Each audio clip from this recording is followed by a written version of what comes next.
Au nom du Père et du Fils et du Saint-Esprit, ainsi soit-il.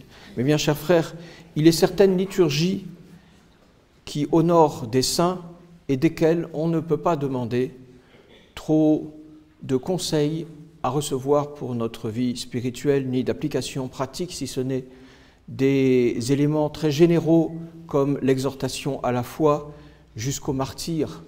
Non, c'est d'abord la mémoire de ces saints qui est faite, l'honneur qui leur est rendu. Oui, si nous fêtons de temps en temps des saints comme Sainte Thérèse, comme Saint Denis, comme Saint Louis, comme Sainte Jeanne d'Arc et d'autres encore, c'est d'abord parce qu'ils le méritent et que la gloire qu'ils reçoivent au ciel en justice reçoit aussi son écho de la gloire qui leur est donnée ici en justice et en charité par nous-mêmes, qui les regardons comme nos grands modèles et sommes édifiés par leurs exemples afin que nous marchions sur leurs traces et surtout que nous leur soyons reconnaissants. Ils le méritent. C'est simplement donc une mémoire qui est faite. Et la mémoire qui est faite aujourd'hui a commencé par une visite faite au souverain pontife, comme vous l'avez entendu vous-même dans la traduction de la séquence, d'un évêque accompagné d'une petite troupe d'amis qui reçut, elle le désirait, du pape la mission d'aller apporter la bonne parole en Gaule et tout spécialement à Lutèce. Le pape eut des mots très encourageants leur disant qu'il serait accompagné de ses prières, qu'il serait fortifié par la protection éternelle des saints apôtres au ciel, qu'il serait envoyé par l'autorité apostolique du pape lui-même afin d'évangéliser la Gaule, et il leur dit « Je vous ordonne de porter le nom de Jésus-Christ ». Ils partent donc. À quelle époque est-ce? Grande dispute que celle de la figure de Saint-Denis, sur laquelle ont bataillé les historiens, une très vieille tradition à laquelle fait écho le martyrologe, que nous disons à prime, dit que le Saint-Denis que nous fêtons aujourd'hui, donc le premier évêque de Paris, l'évangélisateur de Paris, que ce Saint-Denis-là n'est autre que le Denis converti par saint Paul dans l'Aréopage, et c'est pourquoi, dans l'épître d'aujourd'hui du diocèse de Paris, l'épître de la liturgie propre de ce lieu, c'est pourquoi dans cette épître que vous avez entendue tout à l'heure, on fait le récit de la conversion de Denis l'Aréopagite. Ce serait, selon certains, les bollandistes par exemple, et de nombreux auteurs, le même. Ce qui fait que le premier évêque de Paris aurait reçu le martyre au tout début du IIe siècle après Jésus-Christ, vers l'an 110. Mais au XVIIe siècle, il est vrai sous la pression d'historiens protestants, une nouvelle thèse a été défendue au sein même de l'Église catholique par un très grand historien, comme quoi le Denis, évêque de Paris, ne serait pas l'Aréopagite, mais serait un contemporain de Dès. C'est vers 250 qu'il serait venu dans la capitale, qu'il ait été ou non le premier évangélisateur. En tout cas, ce ne serait pas le même que le converti de saint Paul, naturellement. Paris, par gloire, a toujours défendu la première thèse. Et que ce soit ceux qui soutiennent la première ou ceux qui défendent la seconde, bataille dure, regardant quasiment comme une hérésie que de tenir l'opinion inverse. La chose s'est compliquée, soit dite par mode de parenthèse, parce qu'il y a un autre Denis qui a écrit sur les hiérarchies célestes un livre très beau sur les différents ordres angéliques. Et cet autre Denis est-il différent de l'un, du Denis l'Aréopagite, et de l'archevêque de Paris, ou est-ce l'un ou l'autre? Bref, nous avons un, deux ou trois Denis. Peu importe pour nous, car l'histoire qui commence donc à Rome, qu'elle se soit passée au tout premier siècle ou au milieu du troisième, est la même. Ils partent donc et ils montent par Turin, puis par les Alpes, ils passent par Briançon descendent par Valence et arrivent à Arles. Et là, Arles reçoit l'athlète de Dieu qui parle, qui prêche, et sa parole touche les âmes. Et les exemples de sa vie sont extraordinaires. Et les miracles se multiplient comme à foison autour de Saint-Denis. Alors, les habitants d'Arles sont touchés par le témoignage de ce disciple de Jésus-Christ. Et voici qu'il s'avance vers un temple où trône une statue du dieu Mars.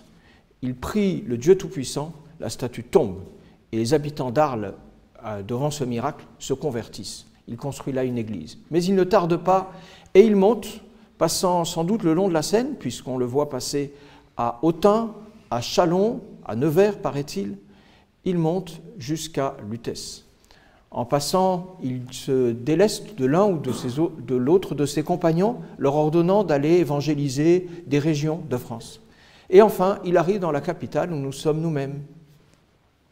À l'époque, bien sûr, elle a une figure toute différente de celle d'aujourd'hui, et lorsqu'il arrive dans ce qui est aujourd'hui l'emplacement de l'université de la Sorbonne, ce sont là encore des champs, des forêts, et c'est à cet endroit qu'il débarque, inconnu de tous, pauvre homme, et il va trouver refuge pour la nuit avec ses compagnons dans une carrière.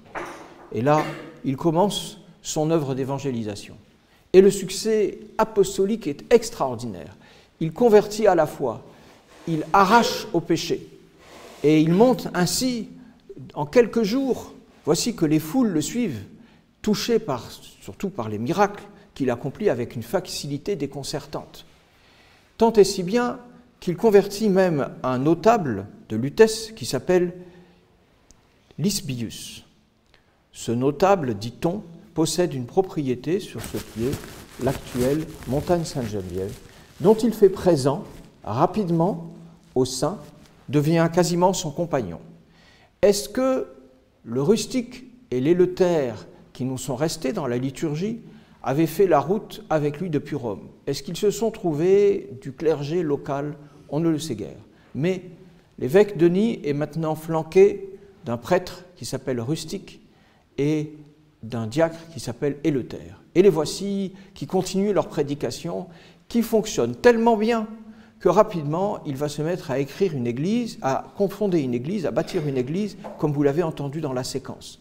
Alors, il construit une église en l'honneur de saint Étienne le martyr, et l'on pense peut-être que c'est celle qui est sur la montagne Sainte-Geneviève. Et puis, il construit une autre église en l'honneur de Saint-Pierre et Saint-Paul. Et cette église de Saint-Pierre et Saint-Paul est là où, plus tard, Sainte-Geneviève sera enterrée. Et il construit encore, un peu plus au nord, une église en l'honneur de Notre-Dame, qui deviendra Notre-Dame des Champs. Ainsi, la ville reçoit très vite la marque de cet évêque, intronisé là, et il commence son apostolat, il donne des paroisses à des prêtres, il baptise en grande quantité, et Rustique et Éléutaire à ses côtés sont là. Le succès vient très très vite.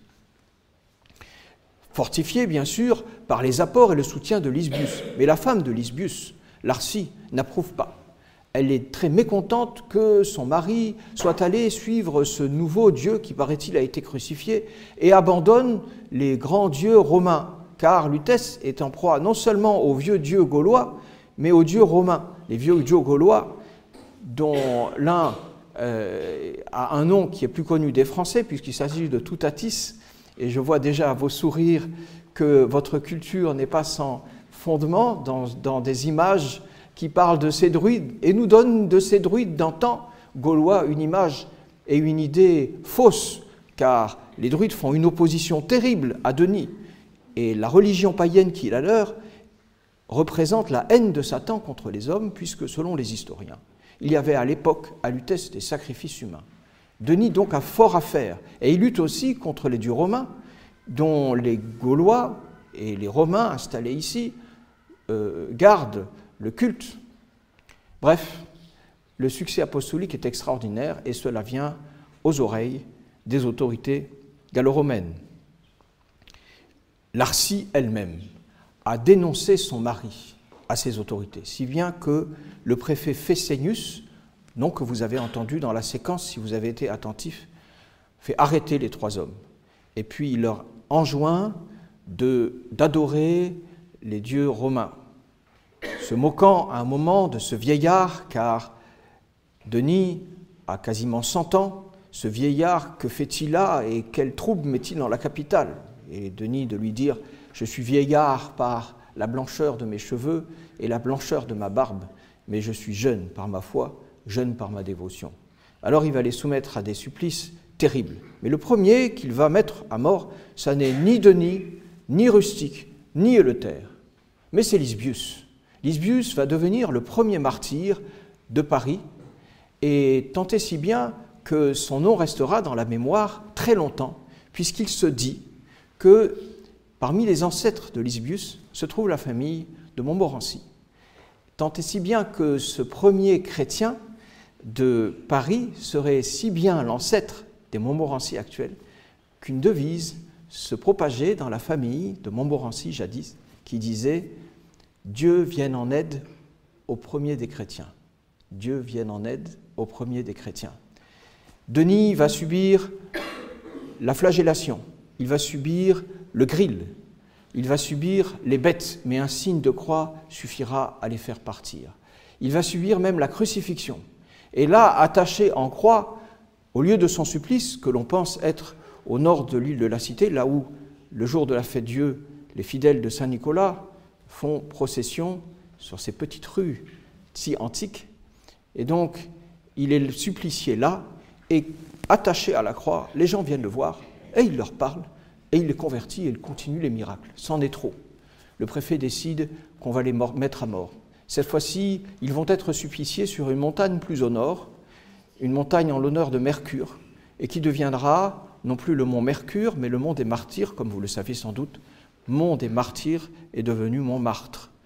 C'est là, sur la pente méridionale de la montagne, que Denis, Rustique et Éleuthère seront suppliciés à coups de hache, le préfet ayant choisi une petite hache afin de les faire souffrir plus longtemps.